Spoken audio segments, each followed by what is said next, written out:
Good morning and welcome back to the class of Social Science for Civics, Class 6, Chapter 2, Part 2.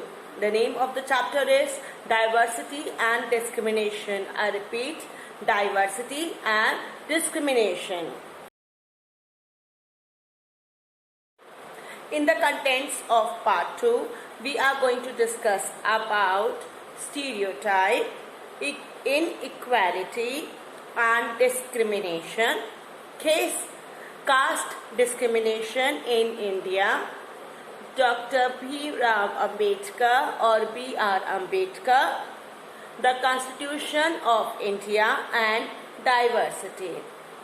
I repeat, stereotype, inequality and discrimination, caste discrimination in India, Dr. B.R. Ambedkar, and the Constitution of India and diversity.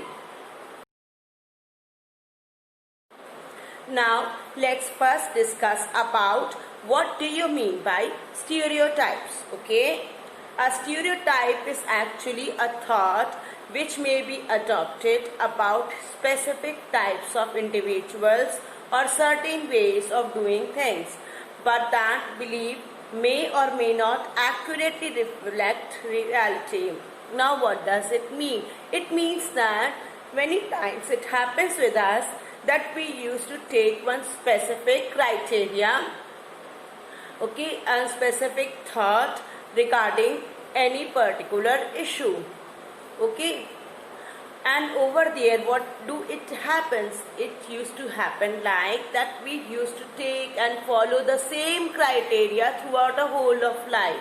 For example, from our elders we have been taught that we should not sometimes, as they are following, if they are following any sort of discrimination in the society or any other criteria, they used to say that not to touch any other things from the scheduled caste people, the sweepers, okay, the maids and all, stay apart from them, okay, they are not from our caste or creed. So over there, as being a small child, the mind used to set up with that particular idea which we used to follow throughout the life, that yes, this is wrong and this we are not being allowed to follow. So what does it mean? This is called stereotypes only, okay. We make a particular certain idea or certain behavior which we follow throughout the life, okay. But usually if we are going to experience that, it is very different, okay. How it is different? It has been said that do not touch this, do not touch that. But over there, are they not human beings? Yes, they are human beings. Can't we sit with them? Yes, we can sit with them. So these are the things which usually happens in the stereotypes, okay. So stereotype means that where we are having any assumptions or any concentration about any topic or about any individual or group of people, okay, and the behavior, and we used to follow that behavior throughout our life without having its own experience of that motive, okay, of that particular topic or any particular issue. Now, usually where do these such type of stereotypes come from? The stereotypes come from basically parents and family, the media, friends. The friends can be in the school or the university, okay, travel, laziness also, that we don't like to do any such type of things, fear, envy means is something over there, is something we have the, we can say the enemies, okay, we have the rivalry thoughts about each other, a sense of superiority that I am the most super person over there in this world and so no one is superior than me, lack of experience of people, okay, where usually the people is also absent, okay, experience means over here that we are not having the experience, we have not done that work earlier, but we have examined our assumptions and this thing is going to be very bad or this thing is going to be very good for ourselves, okay. So these are where do the stereotypes come from. Now again we are going to repeat it. They come from parents and family, the media, friends, education, travel, laziness, fear, envy, a sense of superiority, okay, lack of experience of people. Now, what are the effects of this stereotyping on persons of group?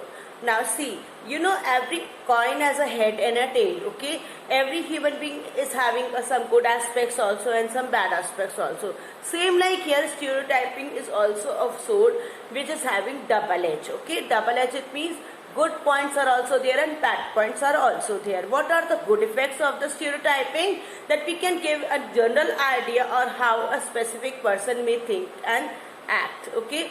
We are more aware on what that person might find interesting or offensive, okay? Helping us in creating a much effective interaction. Now, what does it mean? It means that, see, if I want to know any person, I will have a certain criteria. Okay, this person may be like this, okay, or may not be like that.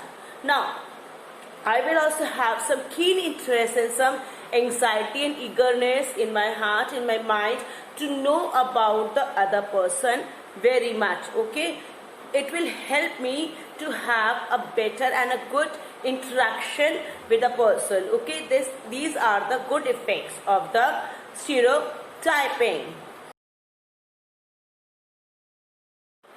Now, what are the bad effects of stereotyping? First is the prejudice. Prejudice that I told you yesterday, that it's regarding that unfair feeling of dislike for a person or a group because on the basis of the race, sex and religion, etc. Okay? Stigma. Stigma, it is said to be a set of unfair beliefs, okay? That is which is not appropriate at all, but we are believing that thing. Scheduled caste, scheduled tribes, they are the untouchables and we should not go and sit with them, we should not go and eat with them. That is something, a very unfair belief that we have already decided in our mind. Women can do this, men can do this, okay? These are the criteria that we have decided. This is a somewhere unfair means, that's called stigma. Now discrimination. Discrimination over here, where it's unfairly treating with the people different from a particular group. Okay, as I told you, the disabled people, those whose hands and legs are not working or their mind is not as appropriate working as ours as a normal human being. So over there what happens, we used to discriminate those people. This is not good, okay? This is very bad when we used to make any person separate from other group of the people inside any society or any culture or any religion. Now just imagine, take an example for your class only. If I am making any particular student separated from other all students, what does it mean? Do that student is going to feel good? No, not at all. Do that student is going to be comfortable inside the class? No, not at all. Why? It's all because of the discrimination. Now racism. Racism over here means where you are usually making force or giving any sort of crime or the violence against the people who are poor, okay? In the olden days it was being said, we have viewed that the old people, the poor people, they are being mistreated very, very badly, okay? They are being told to do the work, they are being told to do the labor, lots of labor for us for a very small quantity of wages. Wages means salary, okay? They were not given so much appropriate salary as per their work, okay? And including with all these things, we are also being excluded from the society also, okay?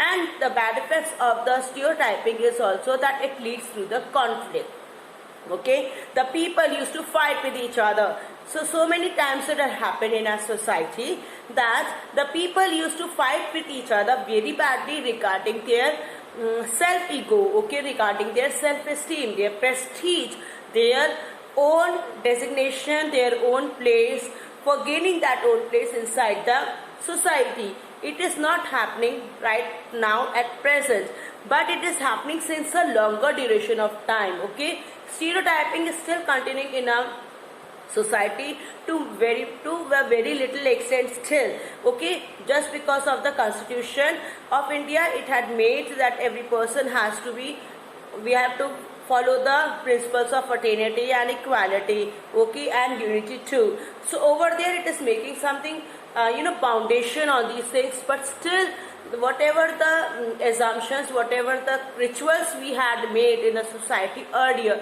ancestors had made the rituals, these are still being followed in our society. Now, coming with the topic of inequality and discrimination.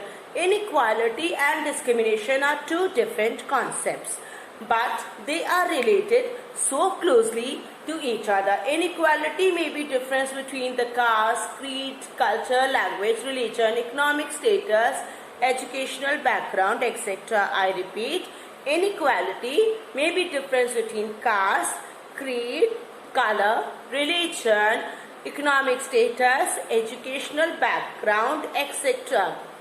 Now see students, what is actually difference between inequality and discrimination?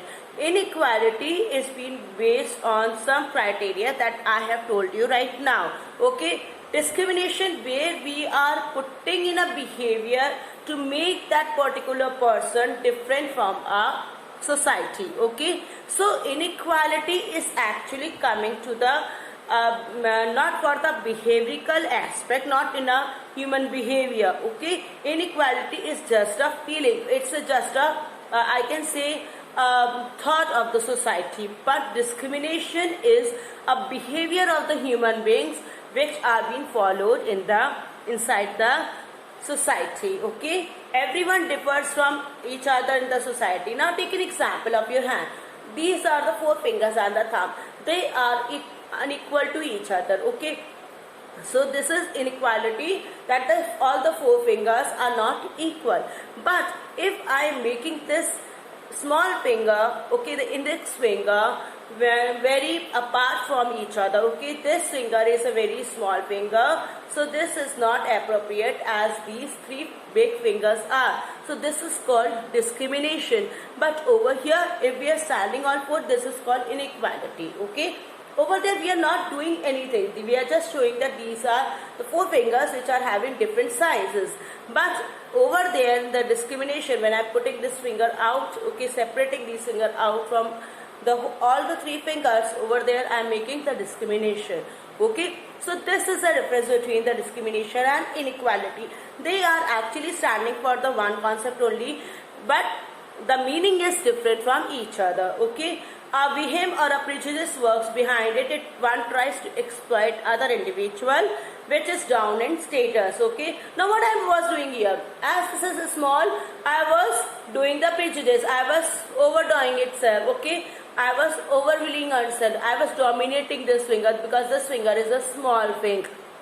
In any way, it is called discrimination. That discriminated individual or community is devoid by the common opportunity and facility provided by the society.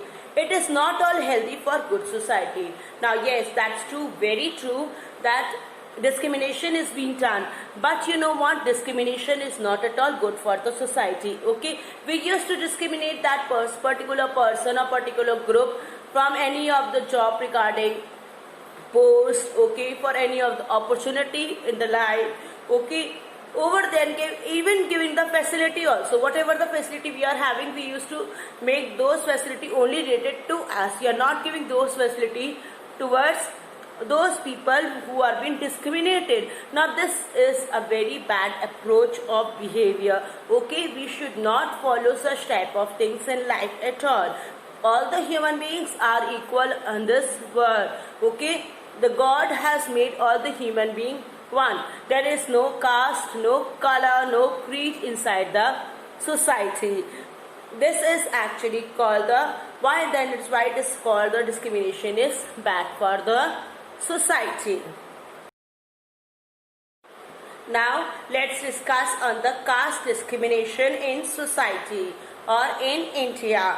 India's caste system is perhaps the world's longest surviving social hierarchy. Okay, a very long duration of time we are facing this problem. So in the Indus Valley civilization time, okay, a defining feature of Hinduism, caste encompasses a complex ordering of social groups on the basis of ritual purity. Okay, we always usually, you know what the people used to do? The people used to make these all the things that policies or the discrimination as this is a ritual, we have to follow this. This is a tradition, we have to follow this. But who made these cultures and the religions and the traditions and the rituals?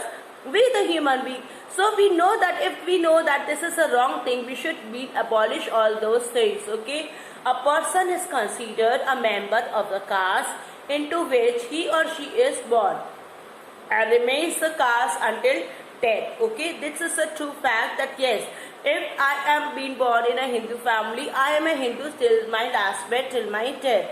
After my death, I am not neither a Hindu nor a Muslim or any other community. Okay, now it is being said, although particular ranking of that caste may vary among religions and over time, differences in status are traditionally justified by the religion's doctrine of karma. Now, what do you mean by doctrine of karma?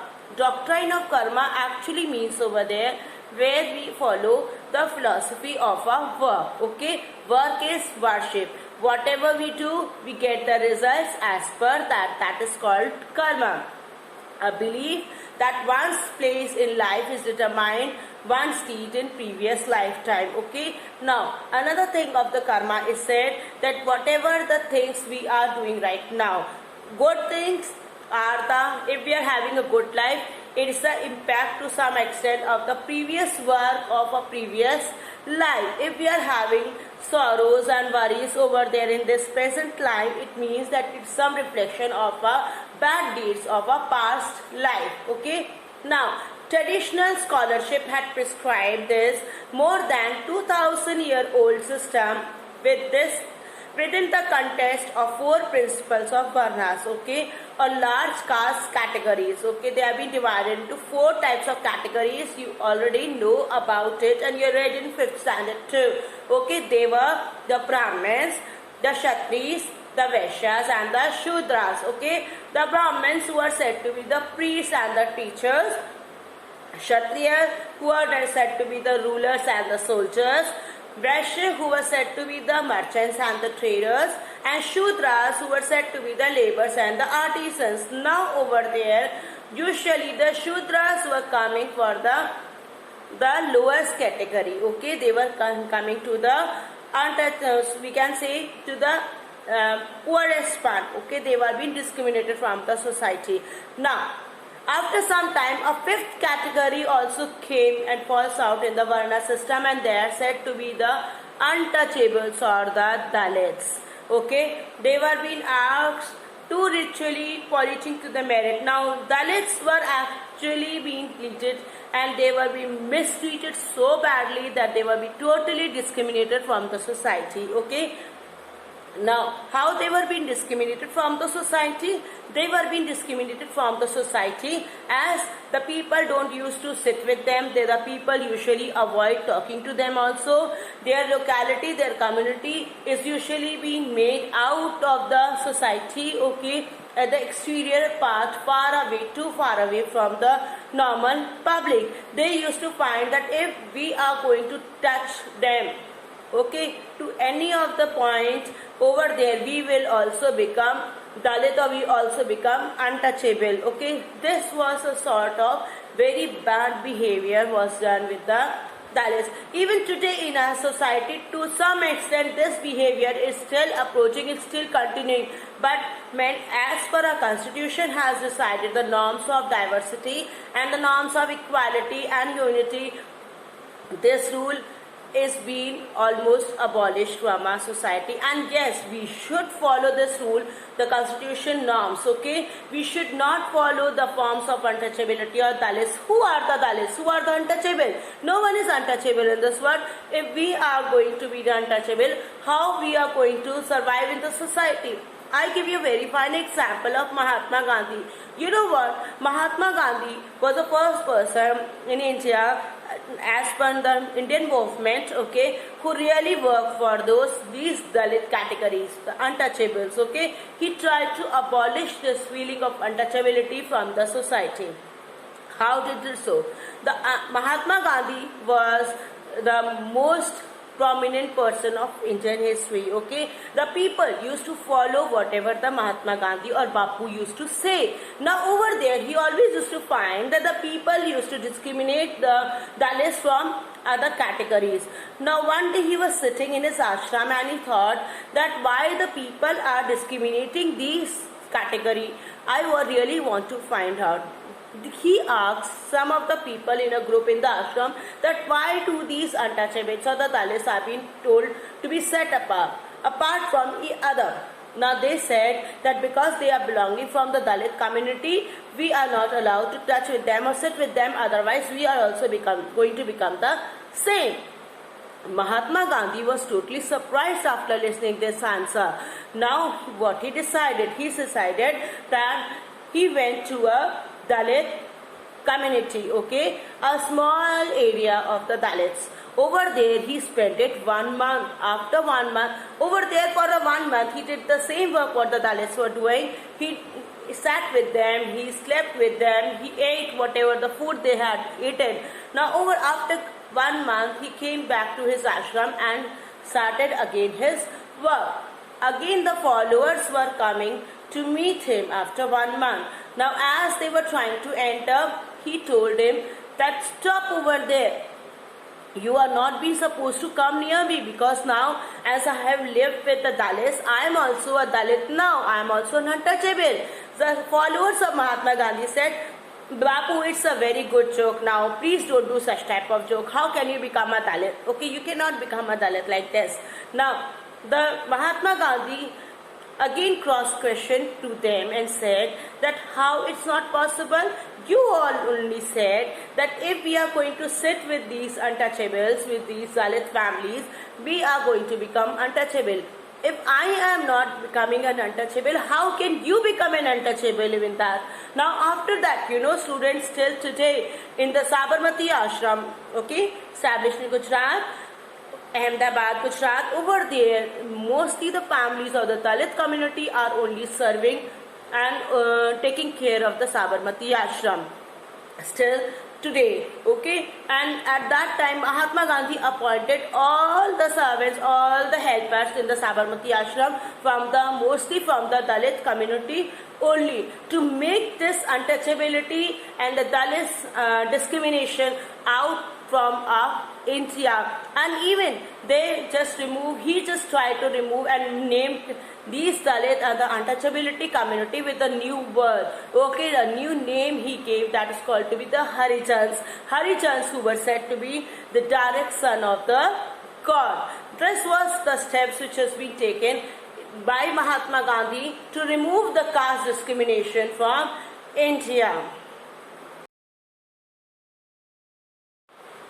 Now, in spite of taking so many steps by Mahatma Gandhi, afterwards, before that, it was a total different scenario. Okay, untouchability was constitutional abolished in 1950. Okay, but still in the rural part of area, it was still continuing because there were no set of governing those policies properly. Now in this 1/6 of the Indian's population, or some 160 million people, Dalits endure near complete social asphyxiation. Now what does it mean? Asphyxiation means, it means that taking different or taking separately from the rituals, the customs, the opportunities of the society. Okay, they are totally being discriminated and set apart at a different level. Untouchables may not cross the line dividing their part of the village from that occupied by the higher caste. They may not use the same wares, visit the same temple, or drink the same cups in the tea stalls. Dalit children are not frequently made to sit at the back of the classroom. Dalit children, they are being told to sit at the back side of the classroom. Why so? Because in the front side, usually the higher class people, okay, the other caste people, the children used to sit in what it has been called India's high appetite. Okay, entire village in many Indian states remain completely segregated by caste.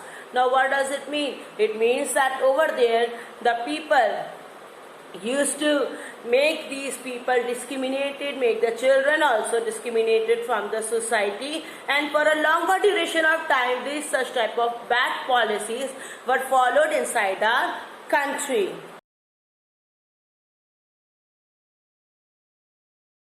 Now let us discuss about a very important person of our Indian Constitution.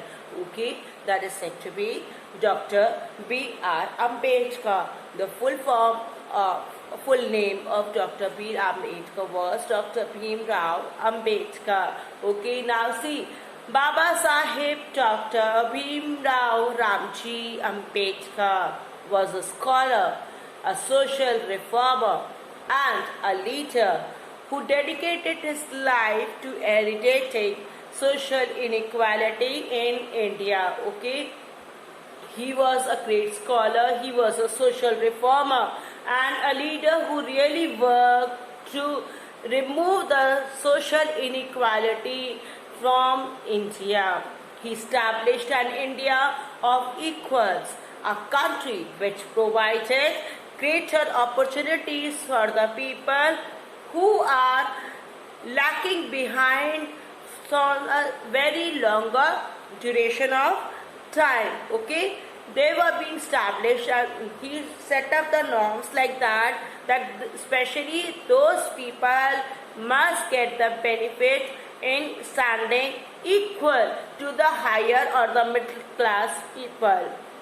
Baba Sahib's family was born from a Meher community, came from the Ambavade town in Mangtat Taluka in Ratnagiri district of Maharashtra. However, he was born in a military cantonment town of Mao, now in Madhya Pradesh, on 14th April 1891, as his father was then a Subedar major with the Meher regiment of the Indian Army. Okay, so Dr. P. Ambedkar or Baba Sahib Ambedkar was born on 14th April 1981. Okay, he was born in, where he was born? He was born in the military cantonment of Mao, okay, which is now in Madhya Pradesh.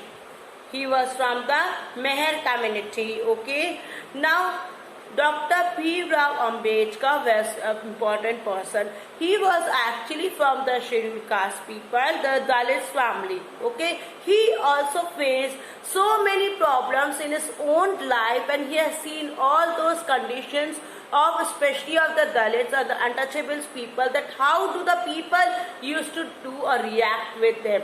Okay, you know what, students, Dr. P. Rao Ambedkar, as being from part from the Dalit family, what actually he was being told over there too. He was being going to the school. Over there, the teachers don't allow Dr. Bhimrao Ambedkar to enter in the class because he was from the scheduled caste family. Okay, now over there, for the being from the Dalit family, he was being told to sit outside, and many times it had happened that he was even told to clean or the sweep the the school premises, and even the toilets too. Okay, this was actually the work which he was being told to do instead of getting a proper education. But Dr. Bhimrao Ambedkar was a very curious person. He was a very curious child. Okay, he wanted to attain knowledge. So what he used to do? He usually used to listen what the teacher is telling inside the class, and used to listen all those things standing outside of the class. Okay, many times he used to take the help of peeping inside from the windows too. Okay, over there he used to look at what the teacher is teaching inside the class, and at the night he used to sit, okay, and he used to do his own self studies. And you know what, where there is a well, there is a way. Have you listened about this, Baba? Now over there, the same Baba Sahib did. He was very really and eager to get knowledge and education, and after such a long struggle, he finally attained that education. Okay, he became the father of our constitution. He was said to be the father of constitution who really worked for India.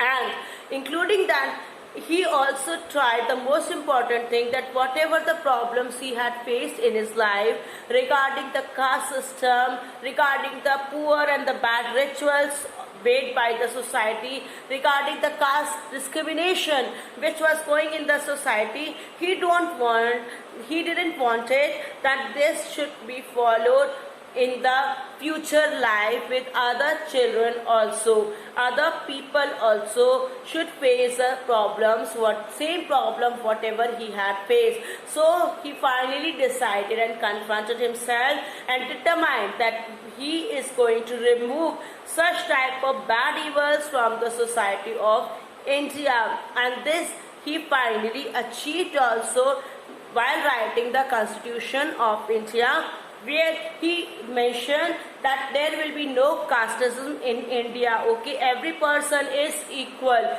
Every person is a citizen of the India. Every person has equal rights. No person is higher or lower. So this type of equality, unity and fraternity, it was being established by a constitution which was being formulated or made by the Dr. B.R. Ambedkar and his team. On 29th August 1947, one resolution, the Constituent Assembly appointed a drafting committee with the 7 members including Dr. Ambedkar for preparing a draft of the Constitution of Independent India. It is said when drafting of the Constitution was embarked upon, they were planning to do, okay, that yes, we want our own constitution of our India. Pandit Nehru and Sardar Vallabhbhai Patel thought of inviting and consulting Sir George Jennings. Okay, he was actually from America, an internationally known constitutional expert of those times. Now, when approached for advice on the matter, Gandhiji reported to have told them, why you are looking for foreign experts? Okay, you are already having such a great experts in our country, sir. Okay, and that person is none other than Dr. B.R. Ambedkar. Okay, Dr. Ambedkar, within an India, okay, he was an outstanding legal and a constitutional expert, okay, who was thought to be entrusted with the role which they badly needed, as he was so richly and rightly deserved. Okay, after some time, the law minister Dr. B.R. Ambedkar was being appointed as a drafting committee, and he finally drafted the committee. Students, do you know that on this advice, why the Mahatma Gandhi was being told be seeking for the advice for anyone?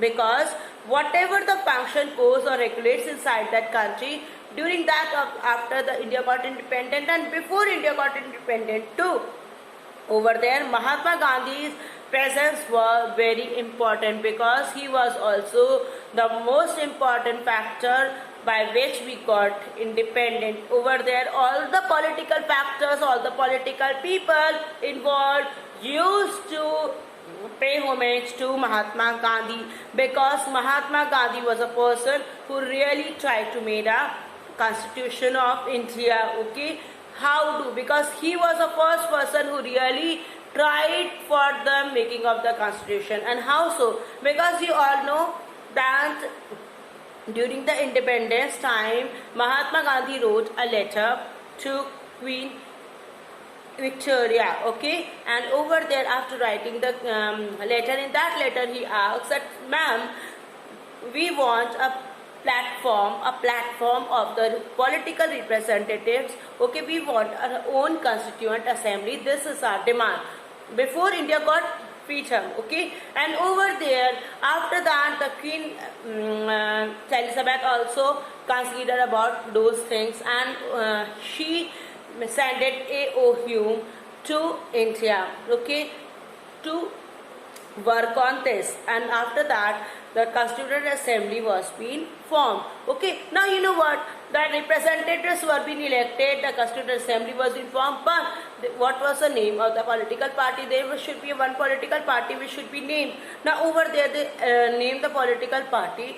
Now A.O. Hume just thought that if I am going to name this political party, of this first Constituent Assembly, it will be, if I'm going to take the name of the foreign names, it will be again a sort of discrimination with these people, and these people may revolt for that. So what he did, he made the name, that political party with the name of Indian National Congress. Okay, so this was the first political party of our India. Now after this they are demanded that we want our own constitution, and with this constitution, after the formation of the Constituent Assembly, the constitution was finally being planned to make. And during this planning only, Gandhiji's, as per the Gandhiji's opinion and advice, Dr. Bhimrao Ambedkar was being taken as a chairman of the drafting committee for the constitution. And you will be surprised to hear that Dr. Bhimrao Ambedkar studied around 13 to 16 countries' constitution before writing or drafting the Constitution of India.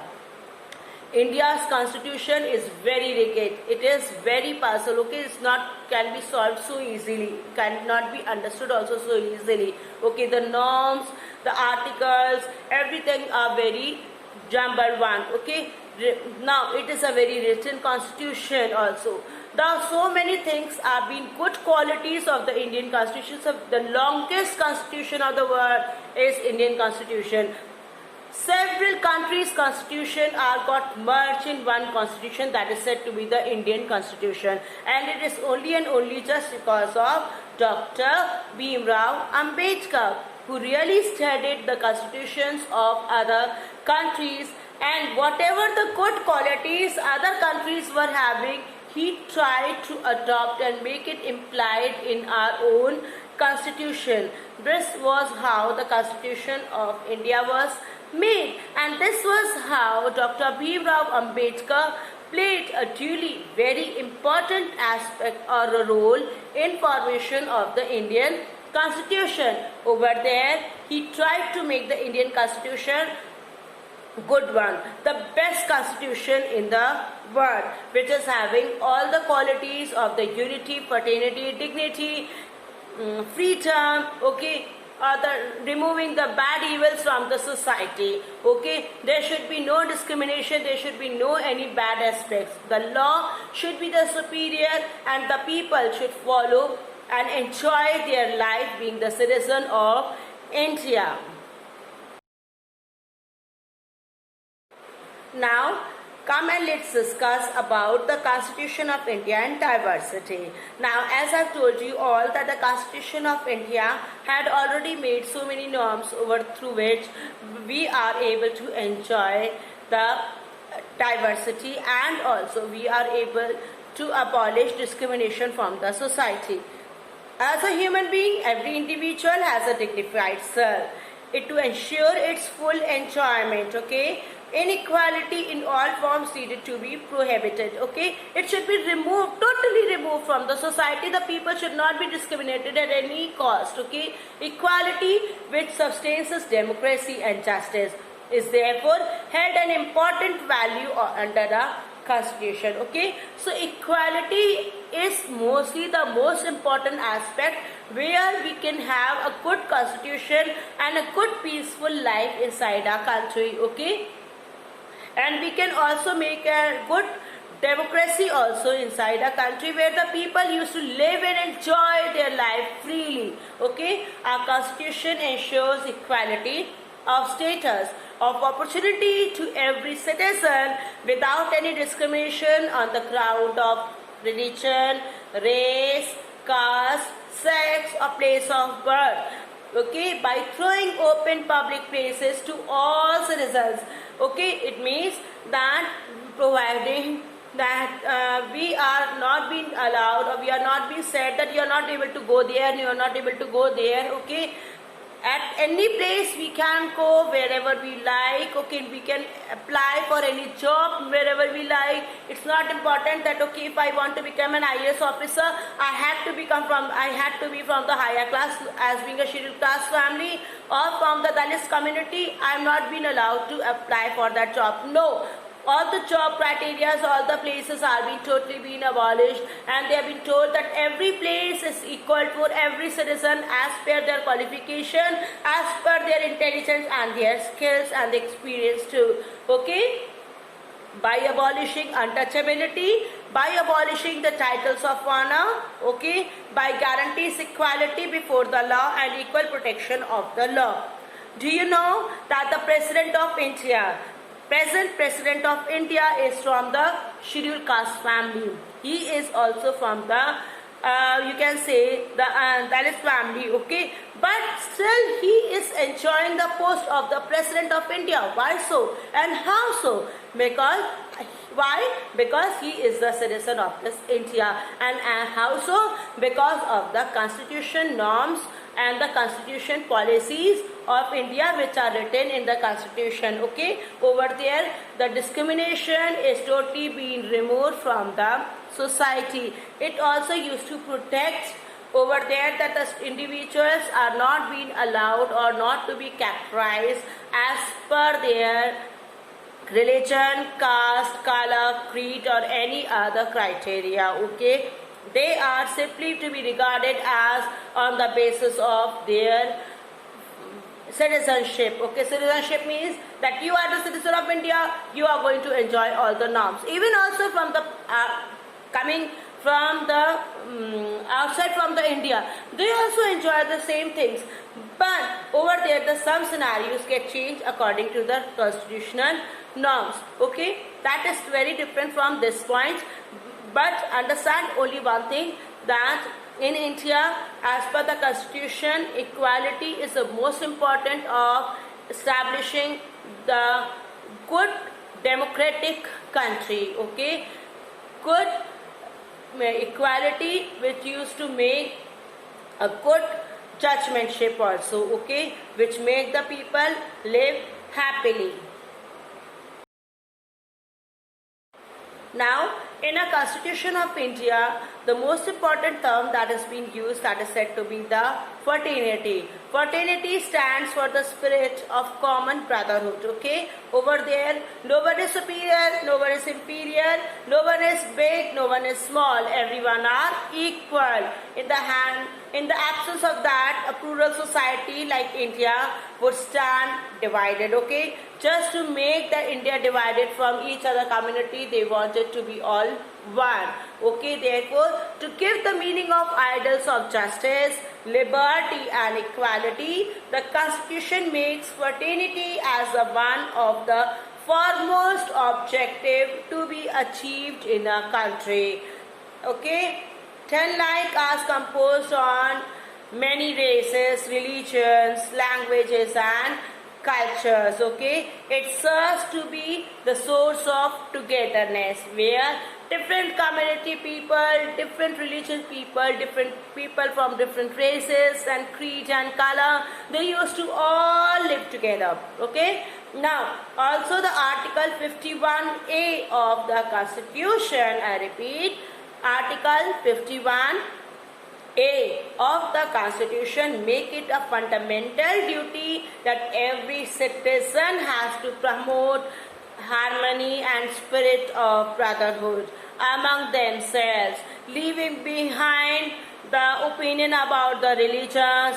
Linguistic, it means their mother tongue, okay, the languages, religion and the social aspect. Okay, some sectional diversities too. Okay, you are not going to follow all such type of things. You are only going to follow as per the article 51A. You are going to follow only and one thing, that is maintaining peace, harmony and spirit of brotherhood. Okay, we all are one.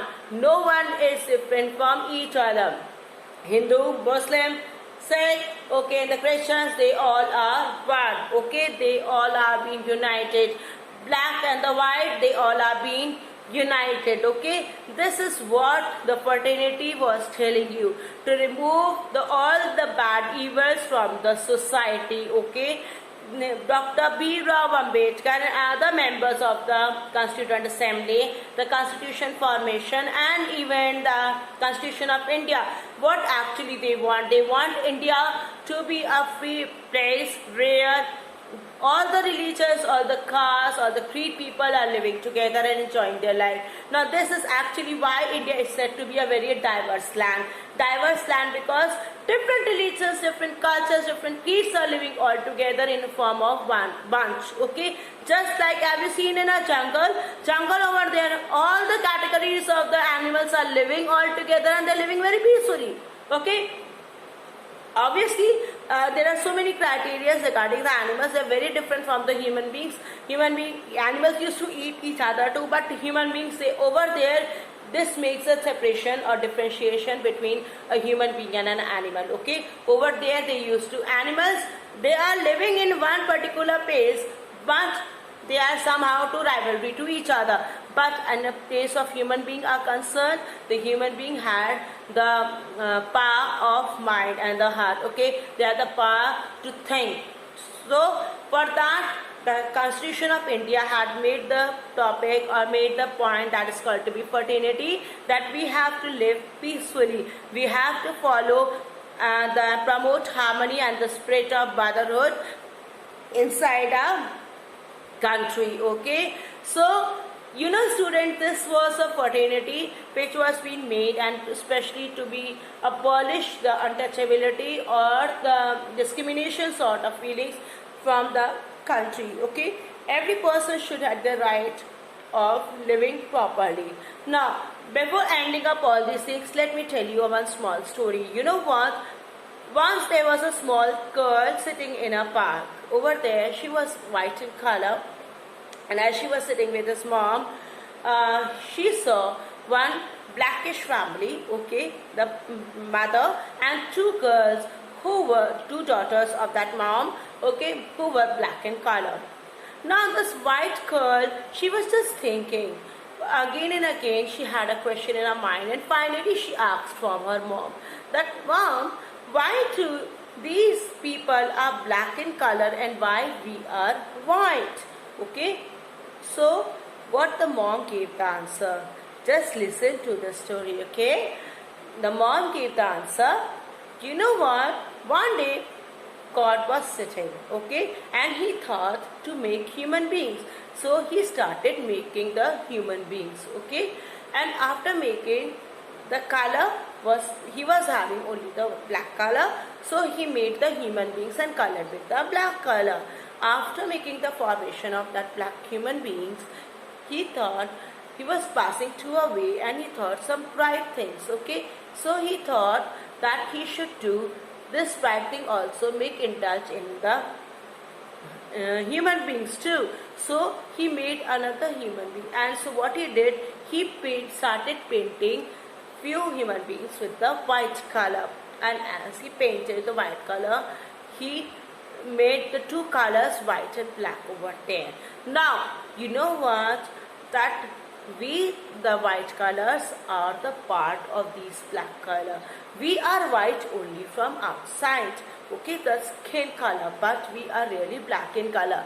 Over there, these are the people who are original. Okay, these black people are original. They are directly made from the corn itself the first time. Okay, and we are the white people who are made from the second time. We are colored. So from outside we are white, but from inside we are like them. Okay, so never to be discriminate or never make the people separate from on the basis of their color. Okay, at any time in your life, and never follow this bad thing. What that girl did, the girl quietly stood up and went towards the daughters of the black mom. Okay, and she went over there and said that, "Can I play with you?" Now she was very scared. Okay, the black girl was, blackish color girl was very afraid. Okay, she was just thinking that what should I reply now, because it was being said that the black people were keeping or making themselves separated from the white people. They have been discriminated. Now she suddenly said that, "Why are you thinking so badly? Okay, so much. Why are you in so much of worry? I am also just like you. I am also black from inside. You are the original piece. So never to be shy or never to be so much sad because of your color. We are the same." and since that time, both the two daughters and that white girl, okay, they all, colored doll, they all started playing with each other, and thus how they all got united. Okay, I told the story you all just to make and realize that we, the human beings, are God made. Okay, we are not being allowed to discriminate the people on the basis of their religion, caste, creed, or any other aspect. So we should be all united together. We should all live peacefully together. We should all share our things with each other. This is what our constitution says and teaches us. I hope you all enjoyed and learned a lot from the story. Okay, and I think that you have all understood that what actually the chapter diversity and discrimination stands for, and how did our Constitution of India help to establish the diverse religion or the diversity inside our country. Read the chapter properly. Until then, have a great day ahead, and thank you for watching this video.